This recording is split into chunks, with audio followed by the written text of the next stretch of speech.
జనాల్ని మ్యానిపులేట్ చేయడానికి నేను తాగుతా, నేను తిరుగుతా అని చెప్తారు మీరు తప్ప వాంటెడ్లీ కాదని. ఇప్పుడు నేను ఒకటి చెప్తున్నాను, నేను అందుకే మీకు స్టేట్మెంట్ ఇచ్చా. అన్ని రంగాల్లో అన్ని మతాల్లో దొంగలు ఉన్నారు కొందరు. ఇప్పుడు నిజమైన సాక్ష్యం లేని వాళ్ళు కొంతమంది అబద్ధాలు చెప్పే వాళ్ళు ఉన్నారు.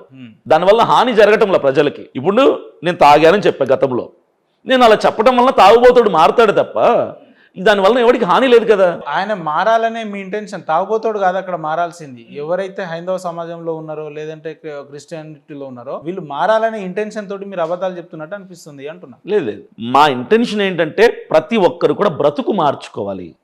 మేమెప్పుడూ కూడా మతాన్ని మార్చే ప్రయత్నం చేయలేదు. కొందరు ఎస్పెషల్లీ కొందరిని పక్కన పెడితే క్రైస్తవ సమాజంలో నుండి పాస్టర్లుగా పిలువబడుతున్న వాళ్ళు ఎవరు నాతో సహా మతం మార్చడం మా పని కాదు.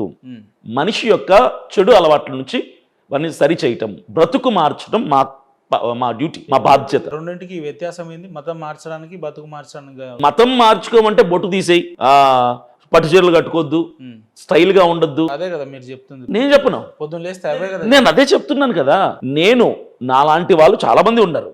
ఇలాంటి విషయాలు మాట్లాడకుండా జీవితంలో ఉన్నటువంటి చెడుని మాట్లాడి అది తీసేయండి అమ్మా. క్రిస్టియానిటీ అంటే అదే.